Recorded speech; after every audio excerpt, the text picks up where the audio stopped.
तर सरकारकडे माझी मागणी ही आहे, आज मला भूम परांडा उस्मानाबाद या ठिकाणी चालू करून दिले आणि त्यांनी मला निवेदन दिलेलं आहे की गो हत्या बंदीच्या कायद्याला आमचा विरोध नाही.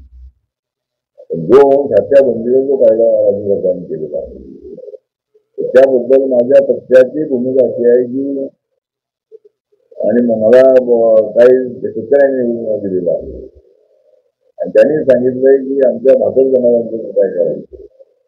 पूर्वीच्या काळामध्ये भाकड जनावर घ्यायची ती तिथली जगायची आणि गायीची हत्या करण्याचा विषय नाही. गो हत्या बंदीचा कायदा होता.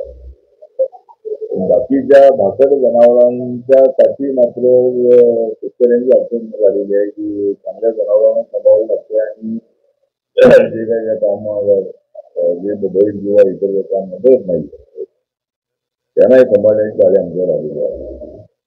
त्यामुळे राज्य सरकारने गोवंश हत्या बंदीचा जो कायदा केलेला आहे त्याचा पुनर्विचार करावा आणि माझ्या पक्षाने ज्यावेळेला हा कायदा केला त्यावेळेला आम्ही मोठे झालेले सत्तेमध्ये जर असलो तरी सुद्धा आम्ही आमची भूमिका त्यावेळेपासून गो हत्या बंदीला आमचा पूर्णपणे पाठिंबा आहे.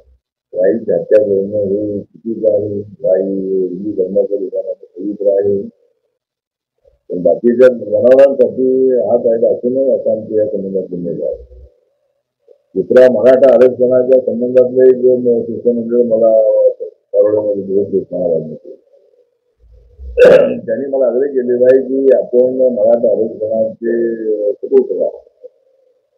महाराष्ट्र सरकारला सांगून आमचे 29 ऑगस्टला जे आंदोलन मनोज जरांगे पक्षाचे होणार आहे त्यावेळेला त्याच्या अगोदर काहीतरी निर्णय आमचा झाला तर कदाचित आमचं आंदोलन थांबेल.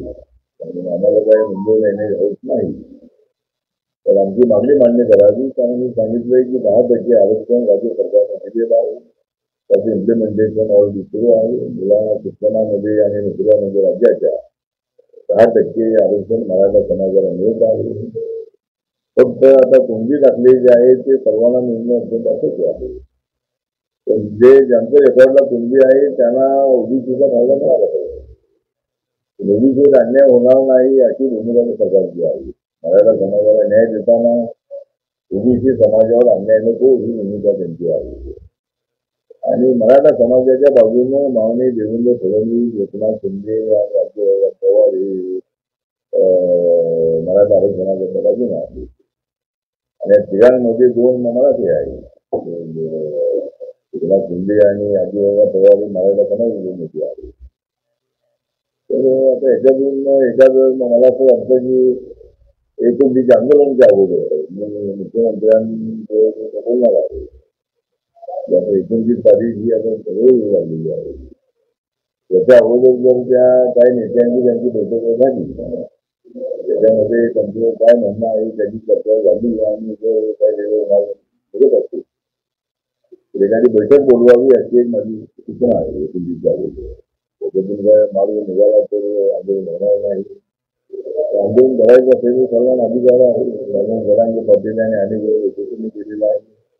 त्यांनी मराठा समाजामध्ये जागृती आणण्याचं मोठं काम केलेलं आहे. अनेक मराठा नेत्यांनी मराठा आरक्षणाची भूमिका घेतली होती. तर मराठा समाजाला खडबडून जागे करण्याचं हे काम आहे.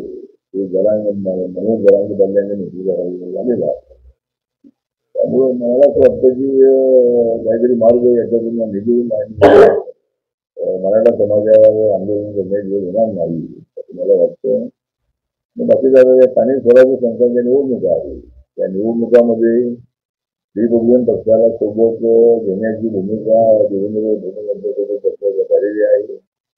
त्यानंतर चंद्रशेखर बावनकुळे हे अध्यक्ष असताना त्यांच्यासोबत बोललेलो आहे.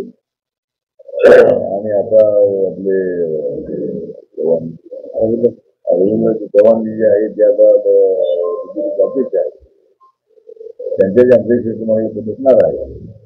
आणि आरटीआयला जिल्हा परिषद, पंचायत समिती आणि महानगरपालिका यामध्ये काही जागा सोडाव्यात अशी आमची मागणी आहे. काही पक्षांच्या जागा असतील त्यामध्ये आमचा विचार व्हावा ही आमची सूचना आहे. आणि प्रत्येक जिल्ह्याला एक 4-4 जरी जिल्हा परिषद आणि आता पंचायत समिती अडचण सोडावे आमची मागणी राहणार आहे आणि लवकरच आमचं शिष्टमंडळ राजापर्यंत नेतृत्वाखाली देवेंद्र चव्हाण येणार आहे